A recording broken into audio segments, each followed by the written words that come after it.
Welcome to the wonderful world of wine. We are your hosts, Mark Lindsay and Kim Simone, and we are exploring all things wine with you. You can find us on Facebook at The Wonderful World of Wine.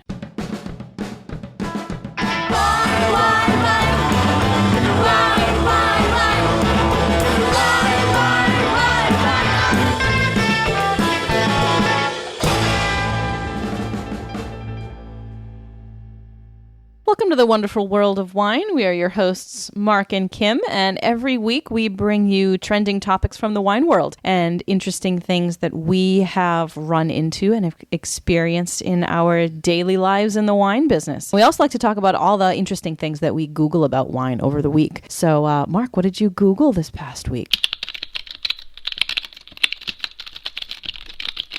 Well, Kim, this may surprise you and the listeners, but I researched some wine. Some wine? Yeah, and I researched it because we got feedback on social media. Someone was asking, and you probably get this a lot in classes, someone inherited someone's wine collection, they thought was a collection of value, and sent me a few labels that I'd never heard of the brands. And I think this person's relative collected like really interesting looking bottles, but not age-worthy wine. So I researched the brand or the winery to make sure it wasn't something of value. But the first one was a Pinot Grigio from Sicily that was a 2002 vintage. It was a nice bottle, but obviously way past and had no value whatsoever. So I did a lot of research. It was interesting to see the products that I've never heard of, but with bottles that were very unique, but they actually were all very past their date. And I just referred them to a vintage chart to make sure. Yeah. I get that question a couple times a year where people are like, hey, I have a collection or I have all these old wines and maybe I want to sell them or I want to know should I drink them or whatnot. And every once in a while it's a like serious, inquiry into, hey, is this something that was held for investment purposes and is there some way that we can sell this and make some cash? And that's hard. Like that is not the easiest thing to do. And I certainly am not qualified to make those sorts of judgment calls. There are people out there that do that for a living, but it's kind of harder to put a price on it. Wine kind of is, at least for us here in Massachusetts, it's one of those things where, you buy it, you drink it. And if you're buying it for investment reasons, there's a lot of kind of rules attached to that. So I think this person just bought it for the bottles. Because they look pretty? Yeah. And I would have kept it for just the unique bottles. Well, I have a couple of special bottles that someone gave me a bottle of wine from the year that I was born. I'm never going to open that up and drink it. Now it's way too old, but just as sort of a talking piece, it's like, hey, I have this bottle of Zinfandel from 1970, whatever. Keep it. That's right. Keep it and talk about it. What about you, Kim? What did you research this week? So I've been doing a lot of wine tasting lately, and one of the wines that showed up today was from Australia. And then it occurred to us that we really have not been seeing a lot of Australian wines recently. And I got into a conversation with a colleague about why that is. And I went and I did some research into sort of the ups and downs of the Australian wine industry, and fascinating about how in 1960s and 1970s there was pretty much no industry for wine in Australia at all. It didn't really start until the 1980s and early 1990s, and then when the government decided that there was all of this opportunity for wine because there were some smaller wine producers in kind of the better regions like the Barossa Valley and the McLaren Vale that were producing some really excellent wine, there was this push for lots of planting in some of the areas that had a little bit more water and a little more of a environment that was better for producing a bigger crop of grapes. And then they ended up with all of this extra wine, and that was how sort of the inexpensive yellowtails of the world were kind of born. So then there was this real shift in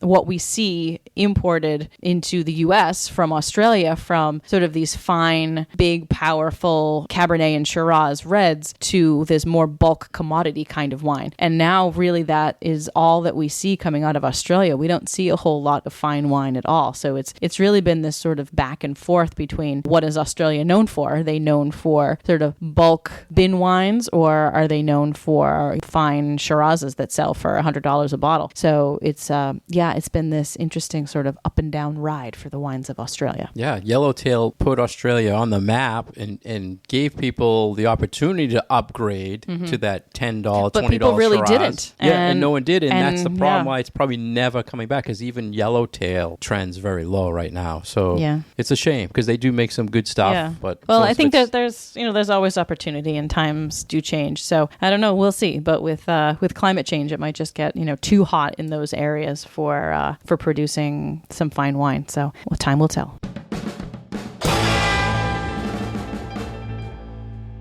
So the first article that we wanted to speak with you about today is called Nailing the Myth of Minerality. And I actually thought that this was a great article to talk about when I stumbled across it, because I had actually gotten a question just like this from my cousin a couple of weeks ago. We were chatting on Facebook, and she had posted something about wine descriptive terms, and this topic came up. And so this, I thought, really gave a good explanation to the idea of some of these tasting notes that are a little bit more obscure and a little bit harder for us to put our fingers on. And so we understand that it's totally that much harder for the casual wine drinker to put their fingers on. So it's about this idea in some wines that you can sort of smell or taste what we call minerality, but that is sort of a catch-all term for a lot of things that remind us of either what the soil smells like after it rains, or flowing water like in a creek or a river, or wet stones, or salinity from the ocean, sort of a salty brininess. So there are all of these sort of ideas that are really hard to kind of put into descriptive terms,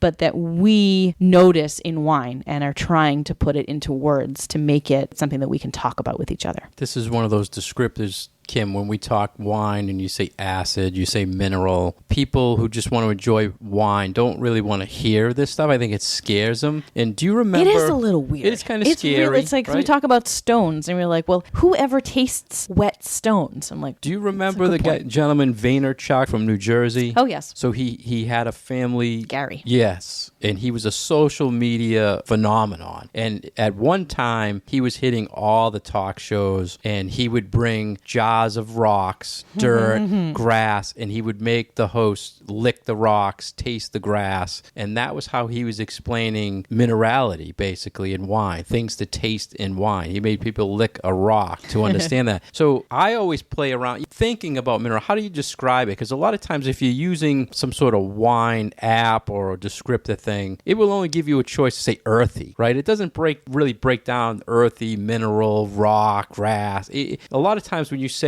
mineral, it covers a lot of things. So that led me to like 3 questions for you, Kim. The first thing was, would you think minerality is related more to old world European wines than new world wines, based on terroir that we always talk about? The regions? In my experience, yes. But I don't necessarily know if it is because of terroir or because of something else going on. So terroir is this general feeling that place has a taste, and that each individual location kind of has its own unique taste and flavor profile because of where it is. And it's not just the soil. So it's the soil, it's the climate, it's how much sunshine they get, how much water they get, and you wrap the whole thing up into one package and call it terroir. I will say that for me, I lump minerality more into a category of more savory wines, which I do find are much more those European wines, as opposed to more fruity wines, which I tend to find more as American wines. But that's not a black and white issue. There are wines with good minerality from all over the world.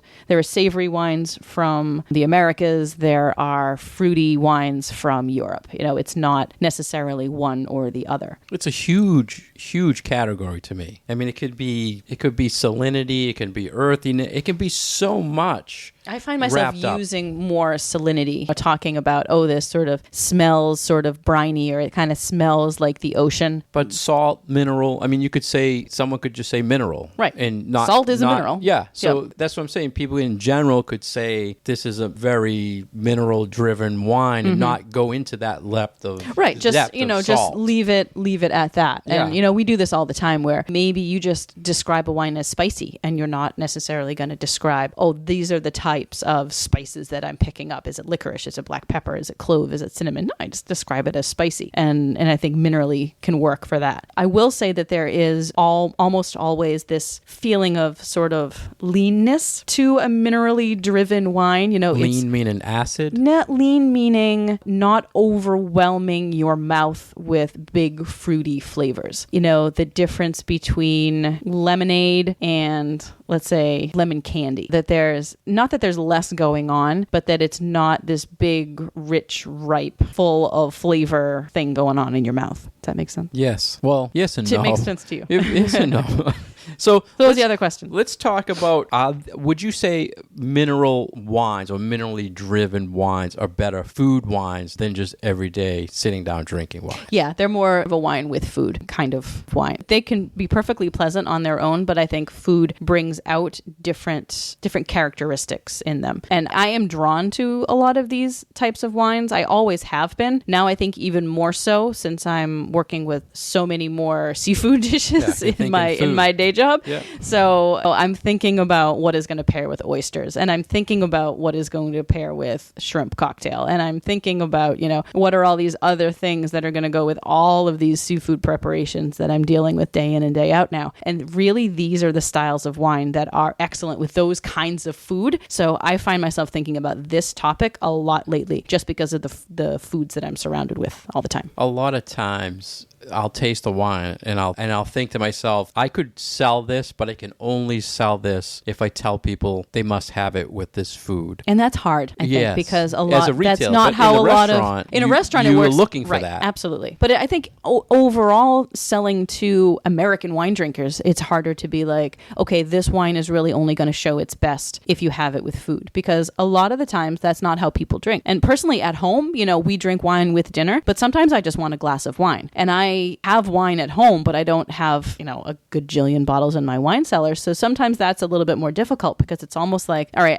these are the wines that I'm going to have that I know are going to go great with a meal, but then these are the wines that we keep on hand if we just want a glass of wine. So there can be those differences there too, which makes this style of wine a little bit harder. You'd be shocked at the number of times I will taste the wine and say that to the salesperson that this is a better restaurant wine and they agree. Mm-hmm. So why you bring it into retail is always a mystery. People still got to eat, Yeah. Now, the other question I have for you, and I ask this all the time of you, have you ever had anyone ask you outside the restaurant setting, Kim, recommend to me a great wine with minerality, a great wine that tastes volcanic, a great wine that tastes like dirt, right? I do have a couple of friends who particularly like that flavor profile. So yes, I do get those requests from them specifically. Wow. But that's because we're talking They're wine. foodies? Are they foodies? Yeah, though? yeah. Yeah. So that makes They're sense. foodies and they're Italians. So it's I'm glad you kind mentioned of all goes the together. Italian thing, because to me, Italian wines can be very earthy. Yes. Right? Very mineral. And that's one of the things I hear a lot. I'm a big aroma guy. So if I open up a wine, I want that nice aroma, the nice fruity flavor. If there's some mineral horsiness going on or something, then it's not a very appealing Is that a turn off for you? You don't like this smelly, would you consider animally? that manure mineral? No, I wouldn't. I kind of lump that in the category of funky. Yeah, so there's no category for that. It's dirt. It's in the dirt. I think there could be an animal-y category. Well, I mean, you can make up your own aroma wheel. Yeah, I should. We should. We should do that. That would be a whole lot of fun. Mineral doesn't do it, but horsey. Manure. See, I think that those are two different things. One of the interesting things that was brought up in this article that your comment about Italy reminded me of was that, sometimes we talk about these wines as reflections not only of the place that they come from, but of the particular soils that they're grown in. And just to be clear, this is not that the plant itself is putting these mineral elements physically into the wine. Like, you can't test one of these wines and say, oh, this has a higher calcium content than blah, blah, blah, blah. It's different. They don't really know where this flavor comes from. Is it elemental? Is it something having to do with water? We don't really know. But what I have found is that oftentimes wines with this minerally element are grown on volcanic soil. And that is one of those things that you get a lot in Italy, because there are a lot of places that are wine growing regions, like around Mount Etna, like around Mount Vesuvius, that have all this volcanic soil. And we often find this minerally element, this volcanic element in those wines where the grapes are grown on the slopes of volcanoes. So I think for me personally, that's pretty fascinating. Yeah, well, they're unique. If you open a bottle right away, you'll be like, wow, something, you might think it's bad or off, but that's the quality. And that's the good thing about the world of wine, Kim, right? There's all sorts of things going on. Right. And usually when you taste those wines, that blows off, right? It doesn't really taste as much as it smells. It's more of an aroma. Sometimes it does, but a good part of the time it's not on the taste. So if this is interesting to you and you want to taste a little bit about what the heck we're talking about here with Minerality, I would suggest that you find yourself a bottle of Muscadet, which is from Western France in the Loire Valley. That is a white wine that is very light and lean and crisp. Again, great with oysters. That is a very mineral-driven white wine. And anything from Campania in the sort of south central part of Italy. That's where Pompeii and Vesuvius are, and there are a lot of wonderful reds and whites from this part of the country that show this minerally character. Same for the reds from Sicily. So there are all these things out there that you can search for and have a taste and let us know. Try them with food and without. Yeah, try them with food, without, especially with seafood, because that's really what they're meant to go with. And hopefully you can taste a little bit about what we are talking about with Minerality.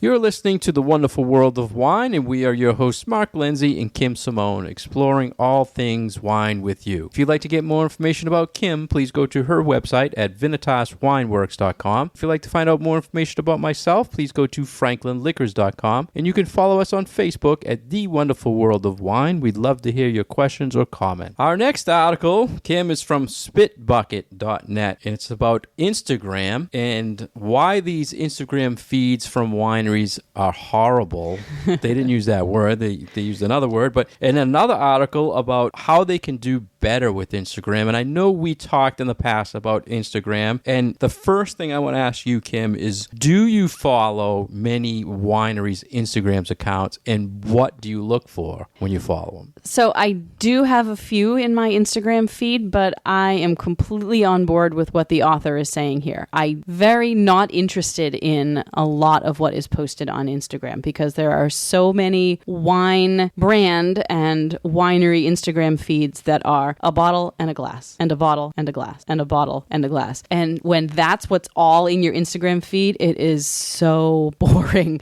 Like, it's not telling me anything. It's not getting me interested. It's just full of bottle shots in pretty places with sunsets and the beach and, nothing, there's no content there. There's nothing interesting. And that was exactly at the heart of what this blog post was about, is that wineries that have Instagram feeds that are all just bottle shots aren't doing anything. A lot of what was talked about here was about social media marketing and the purpose of social media marketing, what you're trying to get across with your marketing, especially if you're spending a lot of money on it. Yes, it's to drive business and to hopefully at the end of the day get sales of your brand, but that especially for marketing that is targeted to millennials, it's not meant to be advertising because apparently millennials hate being sold to and hate ads, and that it's not for the purpose of we're going to do this one post so that we'll sell a whole bunch of bottles, but that you get this involvement and sort of this emotional attachment from your followers who then have this sort of understanding of what your brand is, what you are, what you're doing, and then hopefully will go out and purchase your product. So I guess I'm kind of on the same page with you, Kim. And we both have Instagram accounts. If our listeners don't know, Instagram is basically just a picture-based app. You take a picture, you mention something about it. It's hard in social media. We both have businesses that use it to find out what people like. It's timing. It has to be something trending. And I agree with you. I don't want to follow a winery, number one, that never posts anything. Why have an Instagram account if you're not going to keep it updated? You know,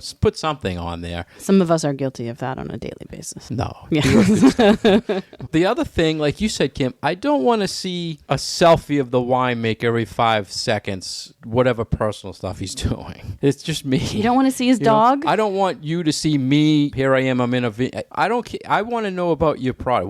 What can I learn about your product? I'd rather you show me a picture of the dirt in your vineyard. What I do love about the wineries, what they do is, like, especially this time of year when it's close to harvest, they're showing you the development of the grapes. You know, geeky stuff like that. I like. I want to see what's going on there because I'm not there. I'm never going to go there, especially these exclusive foreign places. I want to see what you look like, what the place looks like. I don't care about, I don't want to say it. I'm not a dog person, but I don't want to see the dog. I don't want to see your cat. I want to see what's the product, what's behind the product. One of the, I thought, very interesting sort of pieces of advice that she gave in this article was about using Instagram in an intelligent way to continue to tell your story from what you have either on your website or on your bottle. So say you have a wine that uses a certain style of fermentation, whether it's carbonic maceration or something where they're talking about punching down the cap on the wine numerous times. We have all of these terms that we sort of bandy about, and we know what we're talking about, and we know what all of that means. But the person who is buying the wine and drinking the wine might not know what all that stuff is talking about. So use your Instagram to show it. Don't just say this is carbonic maceration. Show a picture of what carbonic maceration actually looks like. Show the bubbles, show how purple the wine is, show people getting their hands dirty. Use it for the visual representation that it's really meant to be, so that it's part of your storytelling and it's not the only part of your storytelling. And it's very rare, and I think that's why they're so negative about the wineries, how they're using it. So Kim, what is your theory or your mentality for your Instagram account? Your business is education, so are you focusing on educational things? What's your focus of Instagram? I like to show a lot of what I'm actually doing. So showing people, hey, this is what one of my classes looks like, or these are the styles of wines that I like to work with. If I'm doing something interesting visually, like there was a tasting I did a couple of years ago where I had wine glasses that I filled with fruit and spice and all sorts of stuff that I smelled in the wine. So maybe for the Chardonnay, I might have had lemon peel and some melon balls and I don't know, like butter or cream or something. And so I thought that was something very interesting to visually represent the wine. So I threw that up on my Instagram account. And that's those sorts of things. That's your brand. That's right. That's your thing. Right. So it makes sense. Like I show a lot of the locations where I do my tastings. I'm always very proud of my cheese platters. So I always show the food that I bring to my tastings. So those sorts of things. It's tough. You don't know what's being seen or what people want to see. And I think for me, there's so many... Marketing is hard. Marketing in general is hard. There's so many different ways. There's so many different social media things. I think for me, I try to put different things on different social medias. And you have different audiences that you're trying to appeal to too, because you're not just wine. So you're a store that,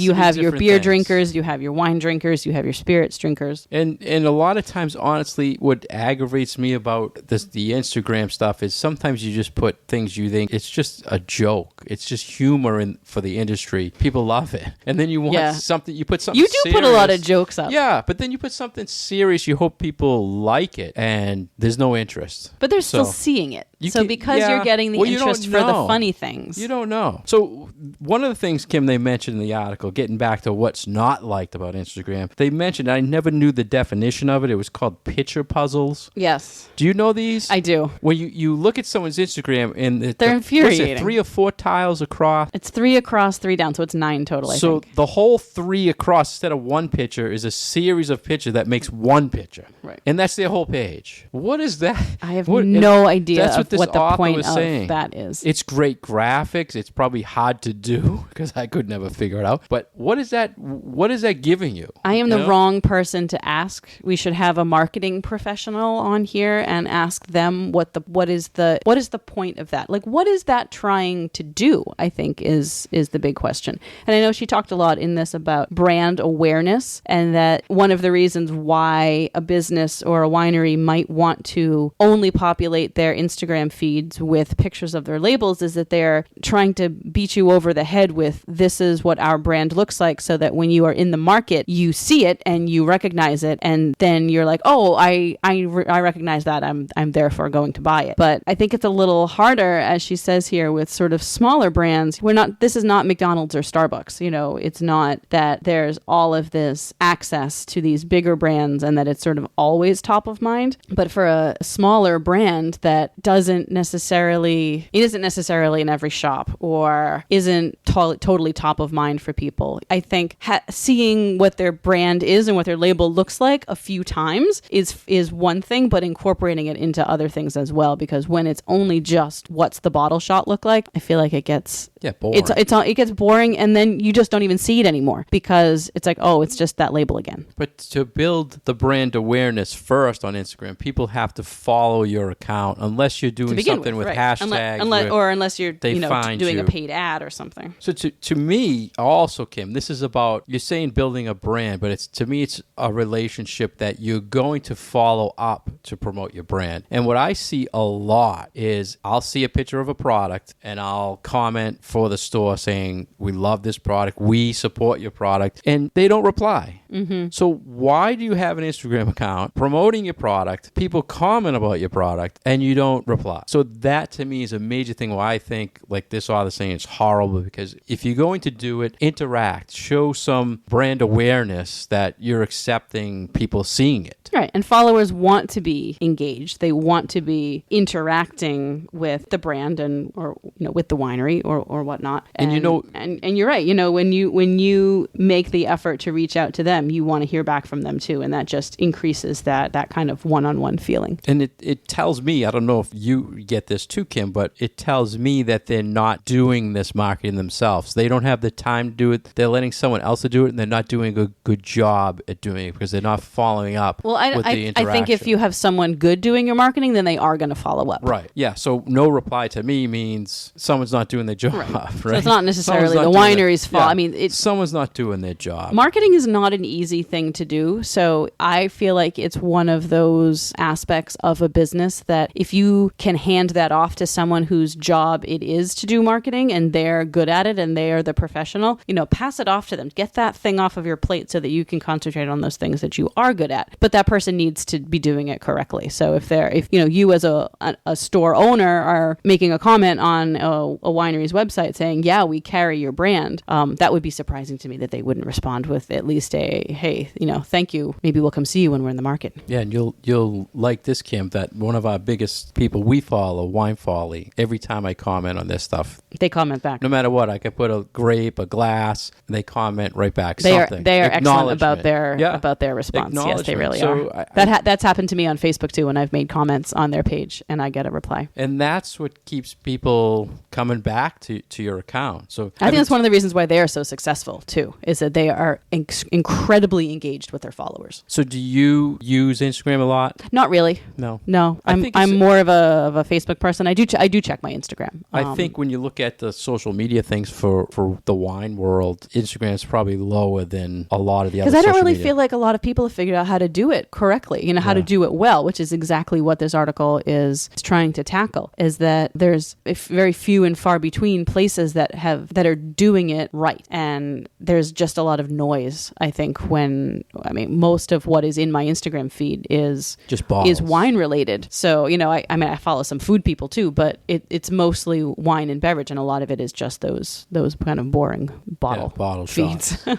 Yeah, you have to make it fun, right? So, and interesting and I don't think it's totally horrible. I think it's a very useful tool for the wine world. And like I said earlier, what I love about it is it takes me to these places that I'll never go. And there's some beautiful pictures of things in the wine world, like you said, soils or whatever. And especially depending on who the demographic is that the winery is trying to get in front of. Different social media platforms are used by different demographic groups. So something like Facebook is more for people who are a little bit older, as opposed to people who are in their 20s or maybe early 30s are going to be on a different kind of platform. So we don't have a Wonderful World of Wine Instagram page, but we have our own Instagram. So let us know what you think. That's right. Check us out.